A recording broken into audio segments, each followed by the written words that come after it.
that I think that Dad would tell us today. In Nehemiah 6, verse 2 says, Sanballat. Now, these are the bad guys, so if you're in your head, you hear dun, dun, dun. So Sanballat and Geshem sent to me, saying, come and let us meet together at Heker-Ephraim. They tell me if you can't pronounce the word, just say it fast, and people will think that you said it right. I won't even pretend to say I said that right. It says, in the plain of Ono, but they intended to do me harm. And I sent messengers to them, saying, I'm doing a great work, and I cannot come down. Why should the work stop while I leave it and come down to you? He said, he's got people that don't want the wall completed. And during that 52 days, they're working hard, and the bad guys hear about it, and they don't want that wall rebuilt. And they send word, they say, meet us in the plain of Ono. But I love what he said. He said, oh no, I'll not go to Ono. And so he wouldn't stop what he was doing. And pastoring is hard, right? I mean, Pastor Bobby's already referred to it. But you think about it now. A man gets along with God, and God calls him to do a work. And a lot of times that family, those children, don't get that same calling. That wife don't see that burning bush. You ever thought Miss Moses didn't see a burning bush, but she had to go along with it, and she had a lot of hard times. And so the entire pastor's family lives in a glass house. Now let me tell you, I'll say this as a PK, most of our treatment was wonderful. People treated us great. When people had a garden, they brought us corn, they brought us food, beans. People treated us great, but there's always that one. And that's the one you think about. There's always that one person that's going to say something, that's going to start a little gossip chain. I mean a prayer request. And there's always that one person, and that's the ones that seem to get the attention. But as a PK growing up in a pastor's home, you can take the most legalistic person in a church, and that standard is now cast on a 10-year-old son that don't hold to those standards, but that legalistic person thinks that they should. And it's tough growing up in a pastor's family. But to be a pastor, there's so many times that I used to listen to one pastor, and he would talk about having a tough day on Sunday, and he wanted to have what he called a bread truck Monday, where he just got in a bread truck and drove around on Monday. And I actually met him and told him, hey, I drive the bread truck. and sometimes your thoughts will do more to you than what you can imagine. But there was no doubt, countless times that Dad wanted to have a bread truck Monday. That he wanted to just quit and say, son, are they hiring at UPS? Or he would want to go back and changing tires, because pastoring could just be hard. And when my dad passed away, I brought a lot of his papers and his computer to my house. And in one of those boxes were several letters. And it kind of fascinated me that of all the letters that he kept very few. There was Sister Virginia Tam had written him several letters of basically encouragement.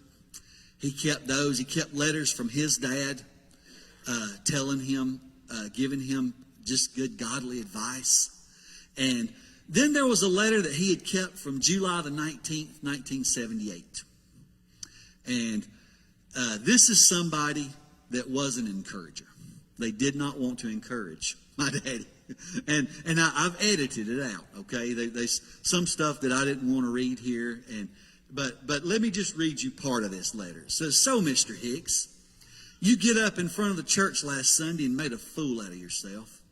I almost got you, huh? Well, I thought I'd come back again this week and finish the job.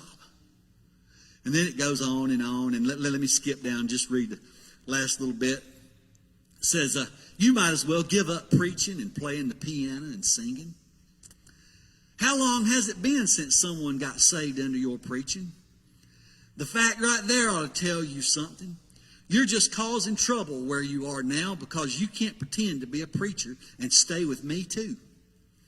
It says you're going to have to make up your mind who you're going to serve, and I've got my mind that it's going to be mine. I could really use you with your talents to play the piano and all.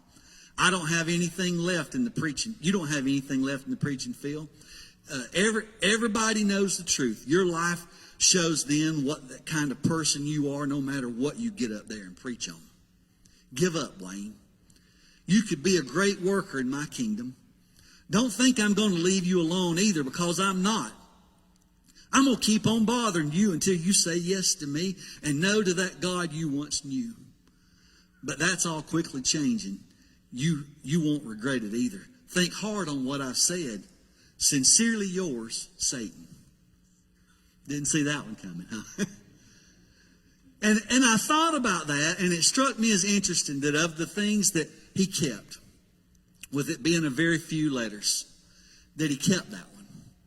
1978. Do you know that he went on to pastor for 40 more years? I mean, you don't tell that man he can't do something, especially if you're the devil. And by the way, when I run the devil's letter through the spell check, man, he is a terrible author. But 1978. And I think about him saying, people aren't getting saved. You know, that'll get to a pastor when you start thinking people haven't been getting saved. But then I began to think about, through the next 40 years, how many people did get saved? Because it was a lot of people. Just in building these buildings, people would be out here working, and they would say, hey, preacher, can I talk to you a minute? And he would talk to them, and then next thing you know, he's holding hands with them and praying the sinner's prayer with them. I thought about all the times that I think about his wife that knew about the letter and continued to stand by his side. I think about 3 children that 40-something years later, all 3 of us find ways to be in the Lord's work. I think about on December the 22nd, 2020, one of the last conversations I ever had with him, because he went to be with the Lord that night. But you know what he said to me? He was so weak he couldn't even stand up. And he was in a wheelchair, and he said, son, I've got to get better. I've got to get my strength back. There's so much more I want to do for the Lord. Isn't that amazing that 40-something years later, the devil thought they could put him to a stop, but he said no. And you know what? He found out who wrote that letter, and he continued to serve that lady and that family with love. So I thought about, if I was going to ask you a question today, what are you about to give up on that could be a great work? So there's something that maybe you say there's a great work that I'm doing, and somebody wants you to meet them, and oh no. Can I tell you, don't give up on that family.